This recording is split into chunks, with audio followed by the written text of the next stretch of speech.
Welcome to PowerPoints, the podcast lesson to make learning the Bible fun and easy to follow. This podcast is based on the GraceLink curriculum for the Junior Sabbath School Bible Study Guide from the General Conference of Seventh-day Adventists.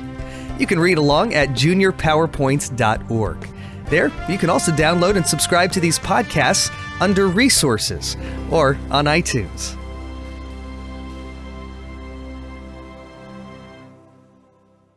Lesson 7. In pit, prison, or palace. Imagine how you would feel if someone took you away from your family. There was no time to say goodbye, no time to take anything you needed and wanted for the journey. You believed you would never see them again. How would you feel? Today, my life abruptly changed once again. Most people take transitions slowly and gradually. Not me. Change drops in on me like a blinding flash and without warning. I've learned that God is the only constant in my life. Let me tell you what I mean. Let's start at the first jolting change. Miles from home and safety, my angry, jealous brothers threw me into an empty, unused cistern. Originally planning to kill me, instead they sold me to an Ishmaelite caravan on its way to Egypt. I pleaded with them to have mercy, but their sneering faces held out no hope as they handed me over to the Ishmaelites. In one instant, I was no longer my father's favored son. I was a slave. I watched the familiar countryside fade from my view. I had to decide how I was going to react to all this. I remembered the stories my father had told me about God, his God. I decided I would claim him as my God. I would rely completely on God and serve him to the best of my ability, whatever happened to me. After making that decision, I was able to get a little sleep. In Egypt, I was sold to Potiphar, captain of the guard.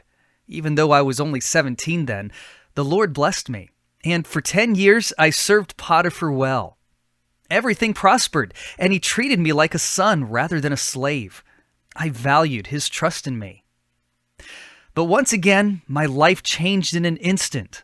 Because Potiphar's wife raised false accusations against me, I went from favored slave to prisoner in a dungeon. At first, I felt humiliated to receive the punishment due to criminals, because I was innocent. But then I remembered my father's stories and how I had promised to serve God no matter what happened.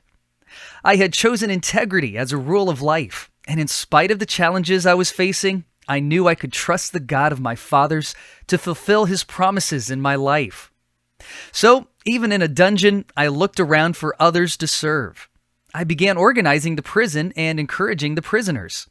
Eventually, the guards put me in charge.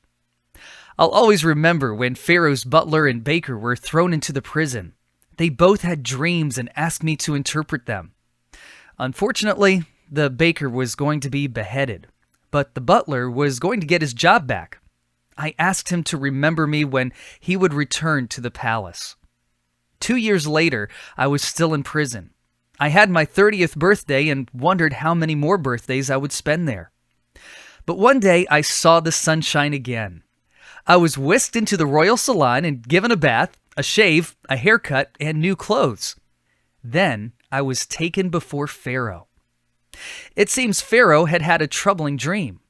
Once again, God was giving me an opportunity to serve someone who needed help understanding what God was trying to communicate to him. I told Pharaoh about the years of plenty and the years of famine that were just ahead.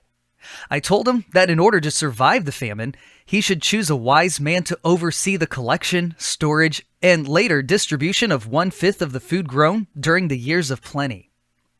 After consulting with his advisors, Pharaoh chose me to be that man. "You shall be in charge of my palace, and all my people are to submit to your orders.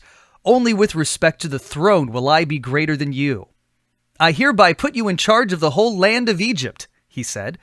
Genesis chapter 41, verses 40 and 41. Then he gave me his signet ring, a robe, a chariot, and even a wife, the beautiful Asenath. In one day, I went from favored prisoner to Zaphenath-Paneah, ruler of Egypt next to Pharaoh. I knew I did not deserve such great favor. The God of Abraham, Isaac, and Jacob was once again at work in my life. This time, he was calling me to serve him at the palace. God was entrusting me with the responsibility of preparing a nation for a time of crisis. What an honor it was to serve my God in a new field of responsibility. God had been with me from the pit to the prison to the palace. I determined to continue serving him faithfully for the rest of my life.